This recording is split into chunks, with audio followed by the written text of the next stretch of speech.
दोस्तों क्योंकि गर्मी का मौसम आ चुका है, शायद आप एसी खरीदने का सोच रहे हो। ऐसे में आप कंफ्यूज्ड भी रहते हो, ये जो टन क्या होता है, स्टार रेटिंग्स क्या होते हैं, inverter AC non inverter AC में क्या क्या डिफरेंस है, विंडोज और स्प्लिट एसी में क्या डिफरेंस है, इन सब चीजों में आप कंफ्यूज रहते हो। तो आप ये वीडियो पहले से लेकर एंड तक देखते रहिए। मैं इन्हीं सब कंफ्यूजन को आप सभी को इसी वीडियो पे दूर करूंगा। मैं अभिनव स्वागत करता हूं आप सभी को एडी ट्यूटोरियल्स पे। आइए जानते हैं।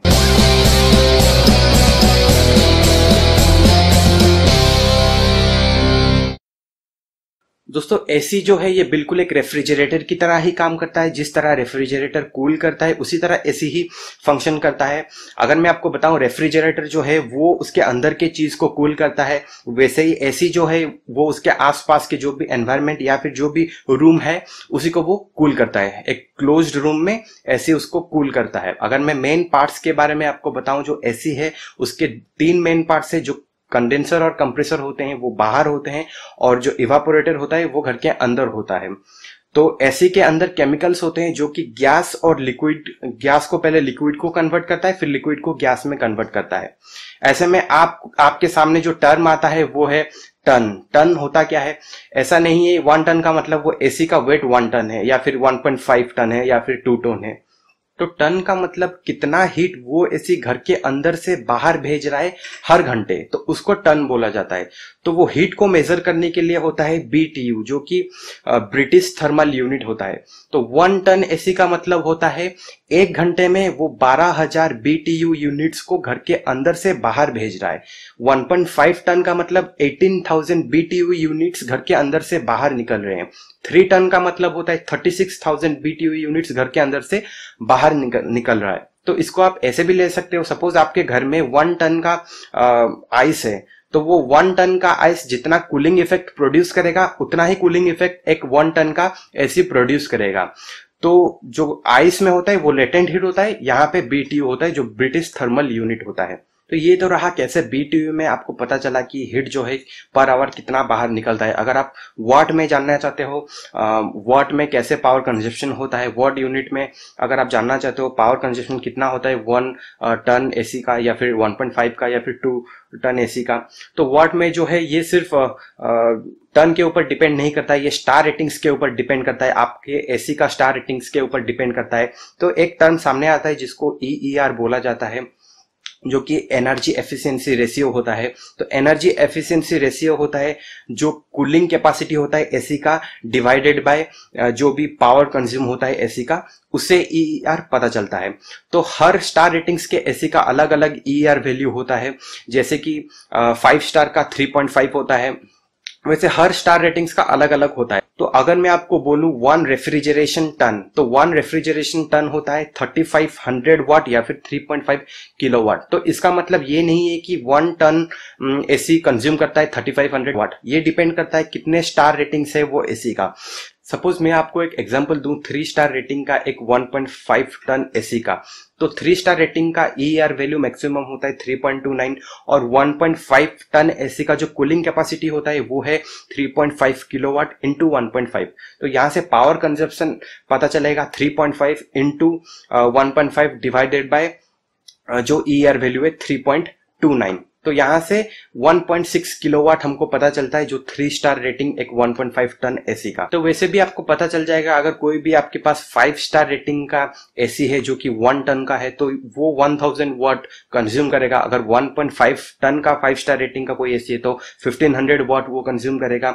अगर आपके पास 2 टन का कोई भी 5 स्टार रेटिंग एसी है तो वो 2000 वाट कंज्यूम करेगा। तो ये जो है ये रेटिंग सिर्फ फुल पावर पे अगर एसी चल रहा है वहां से पता चलेगा। अगर आपका कंप्रेसर बंद है या फिर नहीं चल रहा है तो ये वैल्यू वेरी करता है, कांस्टेंट नहीं रहता है। अभी अगर आप जानना चाहते हो आपके रूम के लिए आइडियल एसी क्या है, कितने टन का आपका एसी चाहिए आपके रूम में, तो इसके लिए भी मैं आपको एक रफ आइडिया दे सकता हूं। लेकिन हालांकि अगर आप कोई भी एक्सपर्ट या फिर एसी मैकेनिक को अपने घर में बुला के आप अगर अच्छी तरह दिखा सकते हैं तो वो प्रॉपर्ली बता सकता है। फिर भी एक रफ आइडिया आपको दे सकता हूं।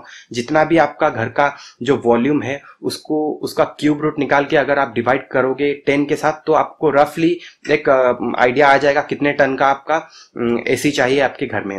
सपोज आपका रूम का साइज है 150 से 180 स्क्वायर फीट, तो इसी रेंज में आपको 1.5 टन का एसी लगेगा। अगर 180 से थोड़ा ज्यादा है तो 2 टन का एसी लगेगा। अगर 130 से थोड़ा कम है, 120 या 110 स्क्वायर फीट का आपका रूम का साइज है, तो आपको 1 टन का एसी लगेगा। तो अभी जो मेन टर्म हमारे सामने आता है वो इन्वर्टर एसी और नॉन इन्वर्टर एसी क्या है। तो inverter AC non inverter AC में डिफरेंस क्या है। अगर मैं आपको एक ट्रेडिशनल एसी के बारे में बताऊं, नॉन इन्वर्टर एसी के बारे में बताऊं, सपोज आप अभी 24 डिग्री पे सेट कर रहे हो टेम्परेचर एसी में, तो ये होता है कि वो जो कंप्रेसर होता है वो कंप्रेसर पहले 24 डिग्री तक लाता है वो टेम्परेचर को। जब 24 डिग्री तक आएगा तो कंप्रेसर बंद हो जाएगा, फिर वो टेम्परेचर धीरे धीरे आगे बढ़ेगा। जब फिर टेम्परेचर हाई हो जाएगा, फिर से वो जो कंप्रेसर है वो फिर से चालू हो जाएगा, तो फिर से उसको वो धीरे धीरे कमाते कमाते 24 डिग्री तक लाएगा। तो ये ऑन ऑफ टेक्नोलॉजी में चलता रहता है, ये जो ट्रेडिशनल जो भी नॉन इन्वर्टर एसी है। तो इसलिए कभी कभी आपको ऐसा भी लगता होगा कि कभी कभी आपको गर्मी थोड़ा थोड़ा लगता होगा, कभी कभी आपको ठंडी भी लगता होगा। तो ऐसे में जो नॉन इन्वर्टर एसी है, नॉन इन्वर्टर एसी में जो कंप्रेसर का जो मोटर होता है वो इधर फुल स्पीड पे चलता है, हाई पे चलता है या फिर मिनिमम पे चलता है। लेकिन जो इन्वर्टर एसी कंप्रेसर होता है, इन्वर्टर एसी कंप्रेसर में जो मोटर होता है वो वेरिएबल होता है। तो इन्वर्टर एसी में एक सेंसर लगा होता है, वो सेंसर वो सेंस करता है टेम्परेचर कितना होता है घर में, उसी के हिसाब से वो एडजस्ट करता है और उसी के हिसाब से पावर कंजप्शन भी होता है और मोटर वेरिएबली उसी के हिसाब से चलता रहता है। तो इसमें पावर कंजप्शन बहुत कम होता है और जो एनर्जी सेविंग के लिए बहुत बेटर रहता है एक इन्वर्टर एसी। तो इन्वर्टर एसी चलने में भी स्मूथ है, नॉइज भी बहुत कम आता है, तो on a whole inverter AC better रहता है। अभी आपको अगर विंडो और स्प्लिट एसी के बारे में डिफरेंस जाना है, तो जैसे कि स्प्लिट एसी से ही आपको पता चलता है, स्प्लिट एसी में कंडेंसर और कंप्रेसर स्प्लिट होके है बाहर लगता है और इवापोरेटर घर के अंदर रहता है। लेकिन जो विंडो एसी है इसमें तीनों का तीनों कंपोनेंट जो है वो एक ही यूनिट में आता है और इसके लिए विंडो होना जरूरी है। इसमें नॉइज भी ज्यादा आता है और इसके एयर सर्कुलेशन में भी उतना इफेक्टिव नहीं है जितना एक स्प्लिट एसी में है।